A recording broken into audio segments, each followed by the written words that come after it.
The rain fell softly against the window as Ethan Cole sat alone in the living room, a dim lamp flickering beside him. The house felt too big, too quiet.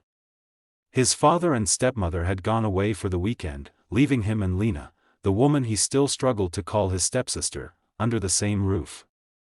Somewhere upstairs, faint music played from her room, a slow tune that matched the rhythm of the rain.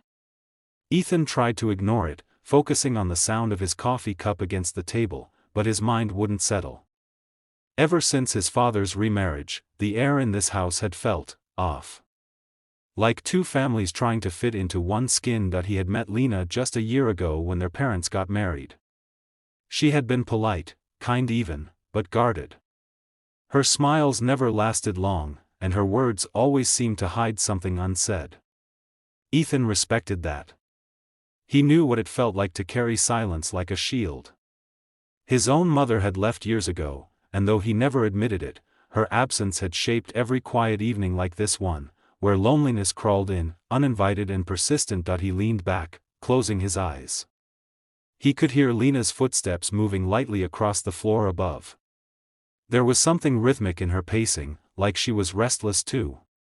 He told himself not to think about it. They barely talked outside of small exchanges about dinner or chores. Still, her presence had a strange weight, like she carried the missing warmth that once lived in this house. The rain grew heavier. Ethan stood, deciding to make tea, anything to fill the silence. But then came a soft knock on his door. "Ethan?" Her voice was calm, almost uncertain. He turned. "Yeah, come in." Lena stepped inside, holding her laptop. "Sorry, I know it's late. My laptop's acting up again. Can you take a look?" He smiled faintly. "Sure, let's see." She placed it on the table, sitting across from him. Her hair was damp from the rain. She must have been out on the balcony. He could smell the faint scent of lavender from her shampoo. As he worked, she watched quietly, occasionally brushing her hair aside.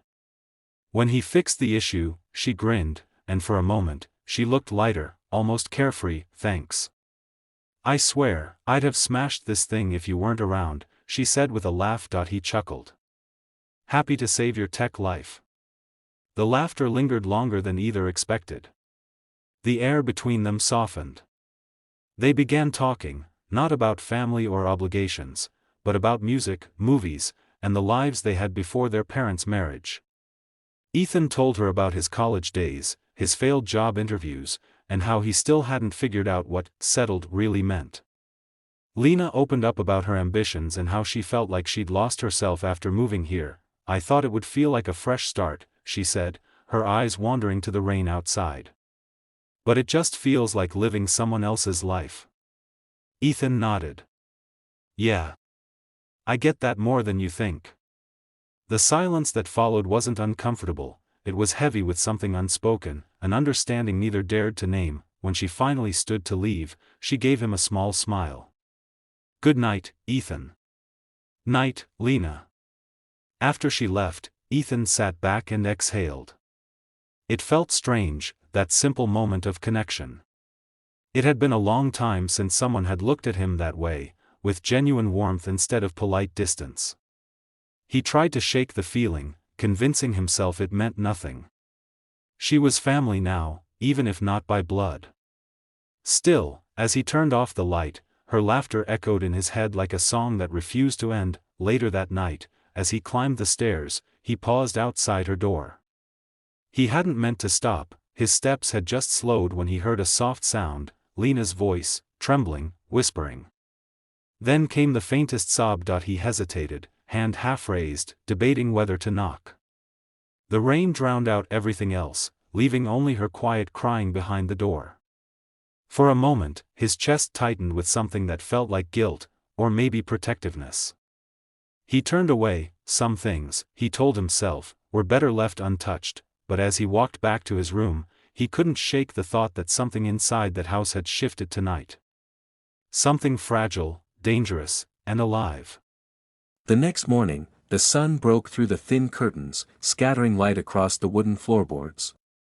I woke up to the sound of laughter outside, Ryan and Noah were already up, joking as they packed snacks for the hike. For a moment, I thought about pretending to be asleep, but curiosity won.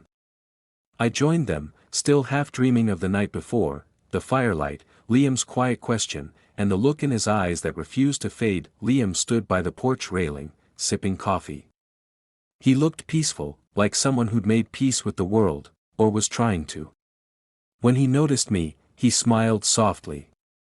"Sleep well?" "Not really," I admitted. "Too much thinking?" "Yeah," he said, glancing toward the forest. "Me too."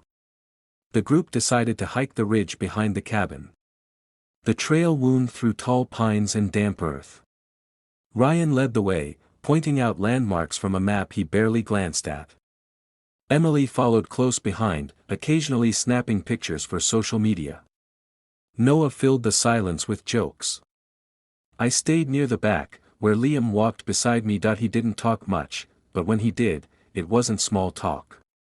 He asked about my art, about what I wanted to do with my life. I told him I painted when I could but hadn't shown my work to anyone, not even Ryan. "You should," Liam said, his voice low but sure. "People deserve to see how you see the world." The sincerity in his tone caught me off guard. When we reached the top, the view stretched endlessly, layers of green mountains rolling beneath a pale blue sky. Everyone took turns taking photos, laughing and teasing. Yet I noticed something in Ryan, an edge I hadn't seen before. He was unusually protective around Emily, especially when Liam got too close to the group. It was subtle, but there, a shadow beneath his charm. That evening, the weather turned colder. The group decided to stay indoors, huddling around the fireplace. Ryan and Emily bickered quietly about something. She wanted to leave early, he wanted to stay another night. The tension was obvious. Eventually, Ryan stormed outside to get some air. Emily disappeared into their room, leaving the rest of us in awkward silence. Noah mumbled something about needing a walk and followed Ryan, and just like that, it was only me and Liam again. The fire burned low, painting the room in flickering gold. For a long time, neither of us spoke. I stared into the flames, trying to read them, trying not to think about the way my heart sped up in his presence. Then Liam said quietly, "You ever feel like you're living someone else's life?" I turned toward him. "What do you mean?" He exhaled slowly. "Like, you're doing what everyone expects, but none of it feels like you." His words sank deep. "Yeah. I feel that all the time." He nodded, his gaze fixed on the fire. "I've spent so long pretending. Smiling when I didn't want to, saying things I didn't mean. Sometimes I wonder what it would be like to just stop pretending." The room felt smaller suddenly, the air heavier. I could feel his words pulling something loose inside me, something I'd locked away for years. "What would you do," I asked softly, "if you didn't have to pretend?" He looked at me then. Really looked. His expression was steady but vulnerable. "Maybe I'd start by telling the truth. That sometimes, the people who make us feel most alive are the ones we're not supposed to feel anything for." My breath caught. The fire cracked sharply, the sound echoing in the silence that followed. I didn't know what to say. My thoughts blurred, guilt, confusion, and an undeniable pull toward him. He leaned back, running a hand through his hair. "I shouldn't have said that." I shook my head. "No. It's okay." But it wasn't okay. It was dangerous, because I felt it too. The night drew on, stretching longer than it should have. Eventually, he stood and walked toward the door. "I need some air," he murmured. I followed him without thinking. Outside, the forest was quiet, the air cold and sharp. The moonlight spilled across the clearing. We stood there for a long time, just breathing. Then, in the stillness, he said, "Ethan, there's something about you. Something that makes me feel seen." I didn't answer. I couldn't. My heart was pounding too fast. When I finally looked up, his expression was full of hesitation and something else, honesty. but before I could find the courage to respond, a voice cut through the night. "Liam? Ethan?" It was Ryan. He stood near the cabin steps, eyes flicking between us. Confusion twisted into suspicion. He didn't say anything more, but the silence said enough. Liam stepped back immediately, his jaw tightening. I froze, guilt flooding through me even though nothing had happened, nothing, except everything unspoken. Ryan's gaze lingered, cold and sharp, before he turned away and slammed the door behind him. The moment shattered like glass. The fire inside me dimmed, replaced by the heavy weight of realization. Something had been crossed, not in action, but in meaning. And I knew, as I stood there under the moonlight, that nothing between us, or between me and my brother, would ever be the same again. Ethan didn't see Lena for the next 2 days. Her door stayed closed, her car was gone most of the time, and the house had gone back to that strange emptiness he once thought he was used to. He tried to bury himself in work, in meaningless errands, but the silence in the house kept pressing on him like a weight. Every sound reminded him of that night, the flicker of candlelight, the rain, the unspoken words hanging in the air between them. On the third morning, Ryan stopped by unannounced. He stood at the door, coffee in hand, looking at Ethan the way only a close friend could, without judgment but with quiet concern. "You've been ghosting everyone," Ryan said, walking in without waiting for permission. Ethan sighed, rubbing his forehead. "I've been trying to get my head straight." Ryan sat down at the kitchen table. "You want to talk about it?" Ethan hesitated. For a long time, he said nothing. Then the truth came out in pieces. "It's Lena. I think I let things get complicated. Nothing happened, not really. But it almost did."